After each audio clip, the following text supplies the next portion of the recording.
मैं doctor Dharmendra Kumar, associate professor, department of chemistry, MSG government college Bharatpur. आज हम अध्ययन करेंगे कार्बोहाइड्रेट्स, पार्ट थर्ड, मोनोसैकेराइड। इससे पूर्व हम पार्ट 1 और पार्ट 2 में इसके जनरल इंट्रोडक्शन कार्बोहाइड्रेट के और इसके क्लासिफिकेशन में कौन कौन से पार्ट होते हैं उसकी हम बात कर चुके हैं। इस पार्ट में हम बात करेंगे मोनोसैकेराइड क्या होते हैं। जैसा कि हम पूर्व में बात कर चुके हैं कि ये सिंपल शुगर्स होती हैं और इनका जल अपघटन नहीं होता। कार्बोनिल समूह की प्रकृति के आधार पर ये दो प्रकार के होते हैं, एल्डोजेस यानी कि एल्डोस और कीटोस। एल्डोस से मतलब है कि जब मोनोसैकेराइड में एल्डिहाइड समूह होता है तो उसको एल्डोस कहते हैं, और यदि कीटोनिक समूह है तो उसे कीटोस कहते हैं। और इनके ये जो शर्करा हैं इनकी अंत में हम ओस यानी OSC यूज करते हैं, और अणु में उपस्थित कार्बन परमाणुओं की संख्या के आधार पर इनको पूर्वलग्न हम लगाते हैं। और जैसे कि अगर 6 कार्बन परमाणु वाले एल्डोस को एल्डोहेक्सोस और 5 कार्बन परमाणु वाले को कीटोस को कीटोपेंटोस कहते हैं।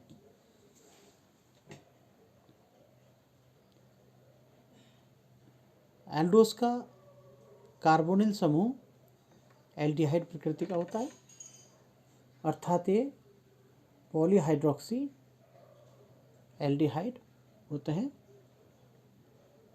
अणु में विद्यमान कार्बन परमाणु की संख्या के आधार पर इसे ट्रायोस, टेट्रोस आदि कहा जाता है। जैसे एल्डोट्राइस में 3 कार्बन होते हैं, एल्डोटेट्रोस में 4 कार्बन होते हैं, एल्डोपेंटोस में 5 होते हैं और एल्डोहेक्सोस में 6 कार्बन होते हैं। कीटोस जो होते हैं इनके कार्बोनिल समूह की प्रकृति कीटोनिक होती है, अर्थात ये पॉलीहाइड्रोक्सी कीटोन होते हैं।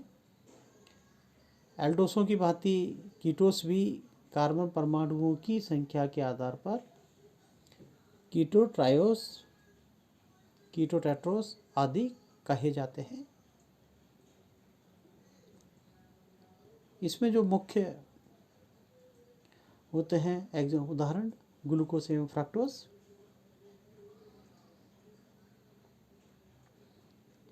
मोनोसैकेराइड्स जो यूनिट्स होती हैं वो कंबाइंड होती हैं ग्लाइकोसाइडिक बॉन्ड के माध्यम से, और मिलकर जो फॉर्म बनाती हैं वो लार्जर कार्बोहाइड्रेट बनाती है, और जिसको हम ओलिगोसैकेराइड्स या पॉलीसैकेराइड्स कहते हैं।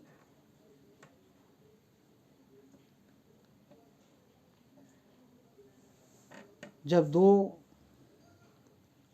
मोनोसैकेराइड यूनिट अटैच होती हैं तो उसे डाइसैकेराइड कहते हैं, और more than 20 monosaccharides unit combined होती हैं ग्लाइकोसाइडिक बॉन्ड से तो वो ओलिगोसैकेराइड पॉलीसैकेराइड में चेंज हो जाता है। पॉलीसैकेराइड्स के एग्जाम्पल सेलुलोज होते हैं, वो कंटेन थाउजेंड्स ऑफ मोनोसैकेराइड। ये monosaccharide is a type of monomer or molecule that can combine with like molecule to create a larger polymer.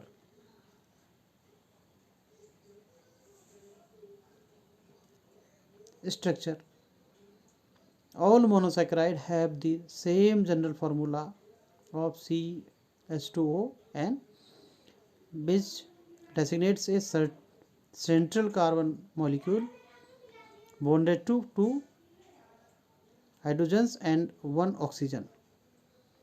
The oxygen will also bond to a hydrogen, creating a hydroxyl group.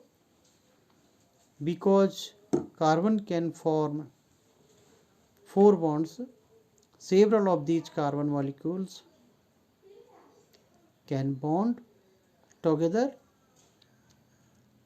One of the carbons in the chain will form a double bond with a oxygen, which is called a carbonyl group. If this carbonyl occurs at the end of the chain, the monosaccharide is in the aldose family, or if the carboxyl group is in the middle of the chain, the monosaccharide is in the ketose family.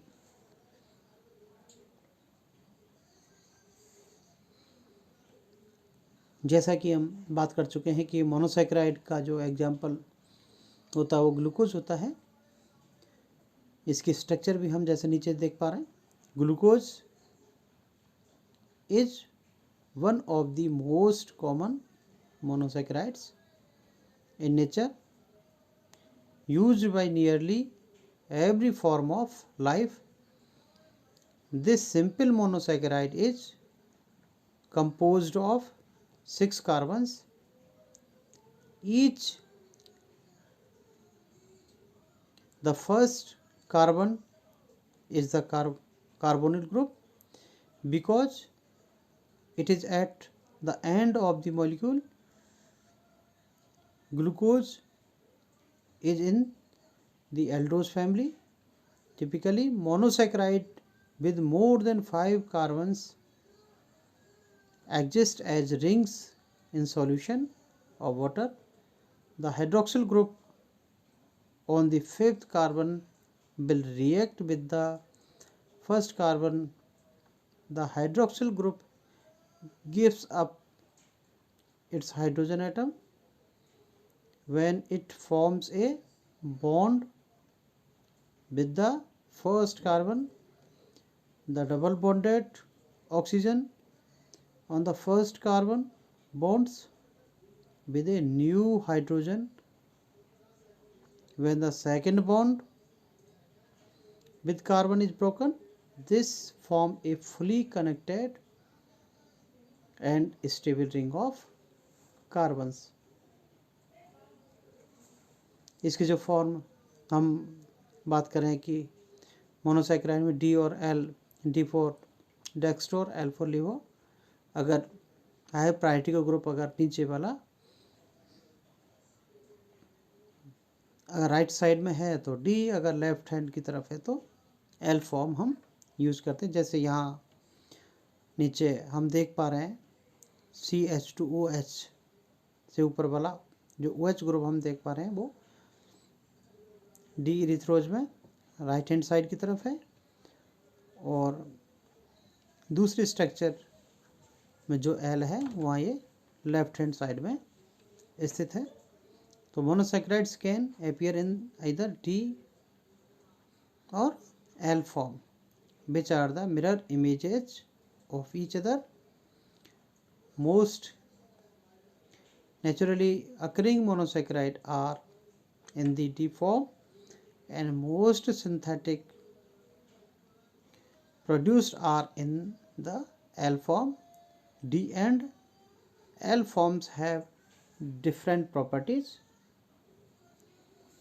जैसे हम यहाँ structure में देख पा रहे हैं तो इस स्ट्रक्चर में जैसे इसमें स्टेरिक्स यूज की गई है तो यहाँ 4 तो ये कायरल कार्बन है जो कि स्टीरियोजेनिक सेंटर भी इसको हम कह सकते हैं। स्टीरियोजेनिक सेंटर से अभिप्राय होती है कि वह कार्बन जिससे 4 भिन्न भिन्न समूह अटैच होते हैं। तो यहाँ इसमें 4 भिन्न समूह अटैच हैं। तो यहाँ इस तरह के 4 स्टीरियोजेनिक सेंटर्स प्राप्त होते हैं और इनके टोटल 16 स्टीरियो आइसोमर्स पॉसिबल होते हैं। इन 16 स्टीरियो आइसोमर्स में हम यहाँ 8 स्टीरियो आइसोमर्स को देख पा रहे हैं। ये एनहेंसियोमर्स हैं और जो बाकी के जो 8 रहेंगे वो इनके मिरर इमेज होते हैं। तो इनके आधार पर हम आसानी से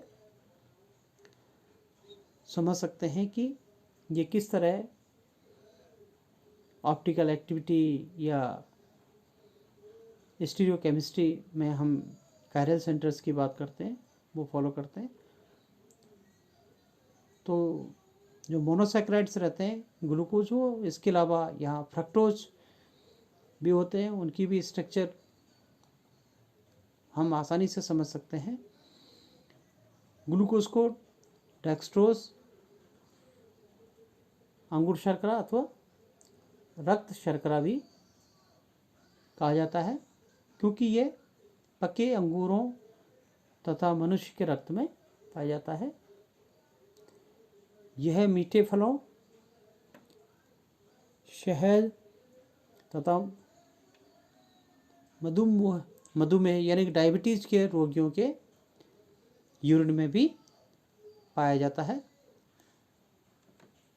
और अगर हम लेबोरेटरी में से प्राप्त करें तो सिक्रोज के जल अपघटन से इसको प्राप्त करते हैं। यह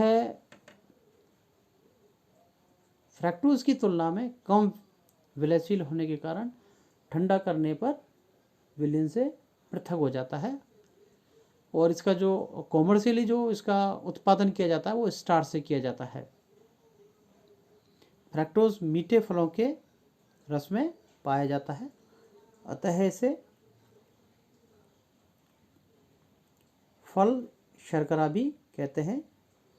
ग्लूकोज के साथ शहद में भी पाया जाता है और संयुक्त अवस्था में शक्कर, सुक्रोज अथवा इंसुलिन में भी पाया जाता है। यह सफ़ेद क्रिस्टलीय पदार्थ होता है और जो जल अपघटन के साथ लगभग 100 डिग्री सेंटीग्रेड पर पिघलता है। यह स्वाद में बहुत मीठा व जल में अत्यंत घुलनशील व कार्बनिक विलायकों में अघुलनशील होता है। डहलिया की जड़ों से प्राप्त इनुलिन का जल अपघटन करने पर इसे प्राप्त किया जाता है। फ्रैक्टोज की मिठाई शर्कराओं में सर्वाधिक होती है। ग्लूकोज एक एल्डोहेक्सोस होता है और जिसमें एक एल्डिहाइडिक व 5 हाइड्रोक्सी समूह होते हैं। एल्डिहाइड्रिक समूह के कारण यह HCN के साथ साइनोहाइड्रिन बनाता है। अपचयित होकर अंततः एनहेक्सेन व ऑक्सीकृत होकर क्रमशः ग्लूकोनिक अम्ल एवं सैकरिक अम्ल बनाता है और 5 हाइड्रोक्सी समूहों के कारण यह पेंटा एसिटिल व्युत्पन्न बनाता है।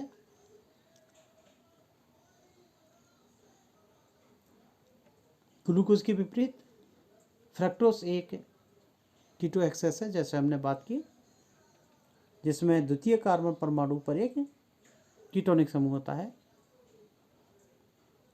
जबकि शेष 5 कार्बन परमाणुओं पर हाइड्रोक्सी समूह है। अतः ग्लूकोज व फ्रक्टोज की संरचना में केवल प्रथम 2 कार्बन परमाणुओं की संरचना का अंतर है। इस कारण ग्लूकोज तथा फ्रक्टोज दोनों फेनिल हाइड्रोजन से क्रिया करके एक ही ओसाजोन का निर्माण करते हैं। धन्यवाद।